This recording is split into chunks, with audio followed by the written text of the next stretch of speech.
Sebastian Vendel-Martinez with MMAnytt here with Luke Barnatt, who faces Swedish Mats Nilsson at UFC Fight Night, Gustafsson versus Manuwa. Alright, so we just talked about your weight, and you're doing good. You were, what was it, 20 pounds off? Yeah, about 22 pounds, something like that. So it's quite a regular weight for me. I mean, on the Ultimate Fighter, I cut about 27 pounds in 24 hours with no notice, which was sucked. But you know, I'm a pretty big guy, so I have to get used to cutting weight, and I'm pretty good at it now. Well, like you mentioned, you're a big guy, and you're facing Mats Nilsson, who you'll have a significant reach and height advantage over. But some people also talk about when it comes to grappling, your center of gravity becomes higher, and it could actually be a disadvantage. How do you feel about it? Yeah, I mean, an untrained man, of course. You know, if you took a short guy and a tall guy on the street, then the tall guy is going to suck. But you know, we've been training for it. We've been training for stopping the takedown, getting my center of gravity low, having good base. You know, my whole life, my whole career, I've had to train that because, you know, I'm 6'6", the biggest middleweight in the world, pretty much height-wise. So you have to deal with people trying to take you to the ground, and that's all I deal with in training every single day. So I'm very difficult to take down, and I think, you know, hopefully I proved that point on Saturday. Yeah, well, you're facing a guy, obviously, who will most likely try to take you down. He's coming off a win in Cage Warriors over Denison Sutherland, where he displayed some pretty brutal ground and pound. I was wondering if you'd seen that fight, and if so, what you thought of it. I was cage side for that fight, so yeah, I was there. Seats him out. Yeah, I was supporting one of my teammates over there, so I'll be in Copenhagen in 3 weeks as well at Cage Warriors, supporting another one, my coach who's fighting as well. He's fighting a Swedish guy, Martin Svensson, yeah, which will be a great fight.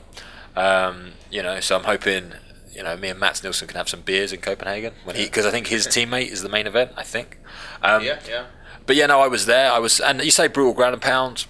You know, Dennis Sutherland's an old man now. Unfortunately, I used to love Dennis, and I used to love watching him fight. He was a brutal knockout artist, a brutal guy, but he doesn't train like a professional. He doesn't do the things he needs to do to beat a guy like Mats. Mats is good. Mats is a high level guy, has been for a long time, and he wasn't prepared for that fight. You know, so I think it was a bit of a good matchmaking for Mats. Very, very good fight for Mats Nilsson. Good name, Denison Sutherland, but Denison doesn't have the tools, as we found out, to deal with a guy like Mats.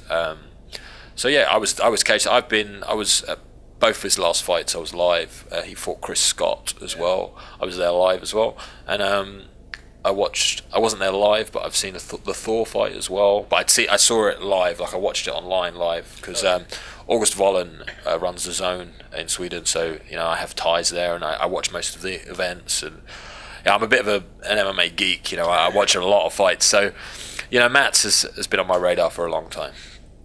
And like you mentioned, he lost to Troeng, a fighter who you've been training with for this fight. Could you sort of talk about what an advantage that brings about training with a guy who you not only know from before, but also who's beaten the fighter you're going to fight? Yeah, I can never say his name right, so when you say Tor Trang... Well, I mean, we say it in Swedish, you say it in English. Yeah. You know. Okay, Thor. We'll call him Thor. Thor sounds cool. Yeah, training with Thor was a great experience. Obviously, we train together on the Ultimate Fighter. We're quite close. We talk pretty much every day. You know, a great guy in general.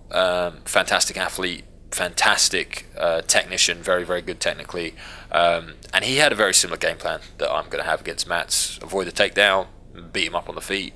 Very tall, long guy, hard to take down, and that's sort of what gives me so much confidence in this fight, because me and Thor are very similar.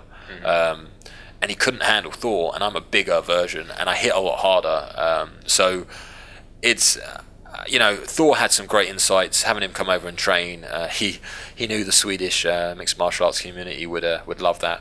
And you know, the other thing about Mats is he's Swedish, but he trains in Denmark. Yeah. Right? Does that not upset you guys that he's like left Sweden?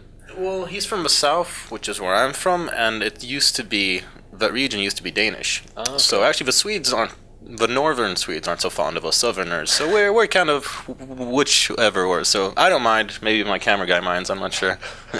So it's like the north-south divide that we have in England, right? Yeah, a little bit. Okay, because there's people who want independence also in the south, but yeah.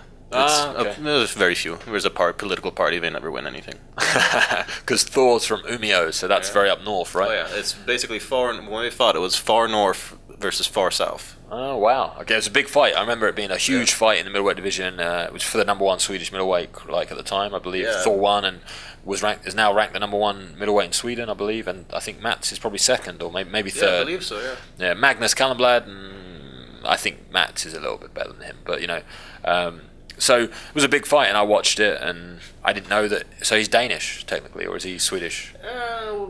Well, in Swedish we say halvdansk, half Danish, or that's what we call us Southerners sometimes. So we don't mind. We tend to go to Copenhagen very often. Okay, so it's not. I thought he was like a traitor and left your country. It's not so bad. No, it's not that bad. It's like me going to France and training. People would hate me. So that's cool. So the Swedish will be cheering for him then. That's basically it. Okay.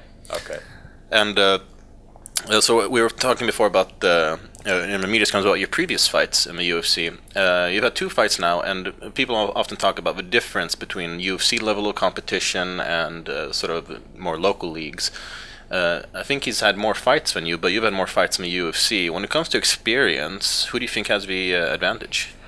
I mean, UFC experience is invaluable, no doubt about it. But I think he competitively, he's probably had more experience, because I know he's done a lot of no-gi grappling. Judo, I'm guessing he competed at judo. And he's had 13 fights. 13, 14. I had 10 at amateur, plus my Ultimate Fighter fights, plus the UFC fight, so plus my professional fights. I think I've had about 21 in total, like including all my fights. So yeah, I think it's quite even. But I think the difference is, like you said, the UFC level competition. I don't believe he's fought anyone at my level apart from Thor. I think Thor's the only guy he's competed with. I don't think he's beaten anyone at my level. I don't think he's ever, every step he's taken up, like Thor's the only one real, he's always, fallen a little bit short. And if you watch the Thor fight, it was a bit of a beatdown, in my opinion. So I don't know. I think we find out Saturday, don't we? He's an experienced guy. I know he's going to come prepared, and I know I don't think he's going to have UFC jitters. I've met him a few times. Quite a calm, nice guy, funny guy. Doesn't take it too seriously. So I think he'll be okay. And how do you see yourself finishing the fight? I definitely feel it'll be on the feet, and if not, I've been working extensively off of, because I hit hard, but I don't have that clean knockout power that that people just possess. Like people like Paul Daly, he just has it. So we've seen glimpses of it against Gilbert Smith, for example. Yeah, of course. I mean, that would be a beautiful knockout. But I think the Andrew Craig was more of a realistic way it's going to look. I'm gonna catch him on the feet, and he will be dazed, and he'll be in trouble, and then I think it's going to be a finish, like a ground and pound finish or a submission. I would love to submit Mats Nilsson. I think it would be fantastic. I have some very good, solid submissions. On the ground, I'm not as good as Mats Nilsson. Let's not mess around. He's very, very talented. But I have 2 or 3 very good submissions I'm very good with. And if the opportunity arises, I will dive for them. Doesn't matter if I'm, fighting a no-gi world champion or whatever. I will go for the sub. So I feel very confident in my jiu-jitsu in this fight. I think there's a huge difference between jiu-jitsu and mixed martial arts jiu-jitsu. And I think I have MMA jiu-jitsu and he has jiu-jitsu. And he goes to side control and throws those knees or what. That's just stupid. Like, I don't understand that. It looks impressive, but no. So I think my jiu-jitsu, you'll be surprised in the fight. It's not high level when you come to putting a gi on and grappling together, but in MMA, I'm pretty good at scrambling and punching as I go and throwing very vicious elbows. The fight could end anyway, basically. I'm looking for a second round knockout is what I'm looking for. Tire him out a bit in the first and then take him out in the second. But it could be on the ground, it could be standing, it could be ground and pound, it could be a spinning elbow, it could be a flying knee. I'm gonna leave it all out there. All right. Well, that means the fans home should expect the unexpected. Basically, we could get a knockout, we could get a submission. We'll see how it goes. So this is Sebastian Vendel-Martinez, MMAnytt here with Luke Barnatt, who faces Mats Nilsson at UFC Fight Night, Gustafsson versus Manuwa. Thank you very much for your time. Awesome. Thank you.